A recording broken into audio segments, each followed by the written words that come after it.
जब दिल्ली की दहलीज पर चुनावों की चौसर बिछी तो बीजेपी के बड़े बड़े वीरों को उम्मीद थी कि पिछले 16 सालों का सुखाड़ समाप्त होगा और इस बार पार्टी को सत्ता का सुख मिलेगा। लेकिन चुनावों में आम आदमी पार्टी की ऐसी आंधी चली कि बीजेपी के बड़े बड़े चाणक्य भी चारों खाने चित्त हो गए। यहाँ तक कि जनता ने उनको दहाई के आंकड़े तक पहुँचने की भी दुहाई नहीं दी। आइए ऐसे में देखते हैं कि पार्टी के इस बुरी गत की बड़ी जिम्मेदारी किन वजहों से हुई है। चुनावों से ठीक पहले जब किरण को दिल्ली की कमान सौंपी गई तो बीजेपी के कुछ बहादुरों को यह बिल्कुल भी बर्दाश्त नहीं हुआ।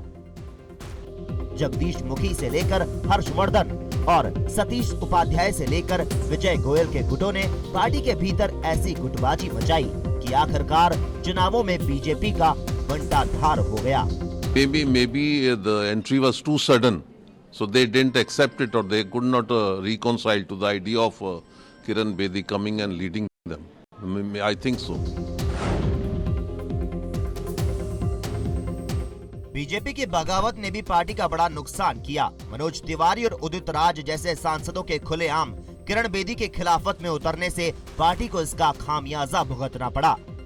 जबकि अपने समर्थकों की बगावत पर उदित राज और प्रभात झा जैसे नेताओं की खामोशी से भी संगठन में गलत संदेश गया।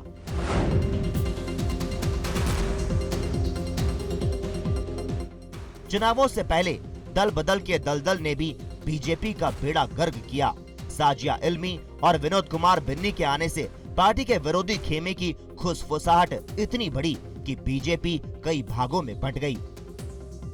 बीजेपी के इस बंटवारे ने पार्टी को बड़ा नुकसान पहुंचाया, जबकि आम आदमी पार्टी को इसका सीधा फायदा हुआ।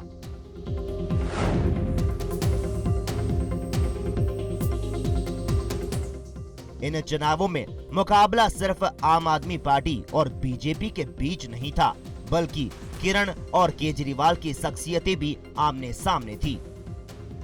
इस आमने सामने की लड़ाई में केजरीवाल हर मायने में बेदी पर 20 साबित हुए।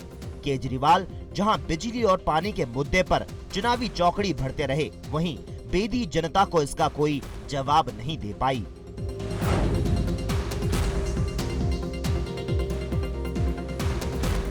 इन चुनावों में बीजेपी की हार की बड़ी वजह शाह इफेक्ट का फेल होना रहा। हरियाणा, झारखंड और महाराष्ट्र में पार्टी को सत्ता तक पहुंचाने वाले शाह दिल्ली के दरवाजे पर बेअसर दिखाई दिए। यहां तक कि सत्ता और संगठन पर पूरे दमखम और दबदबे के बावजूद शाह कोई करिश्मा नहीं कर सके। ऐसे में बीजेपी की बुरी गत होनी तो तय ही थी। Election desk, news India.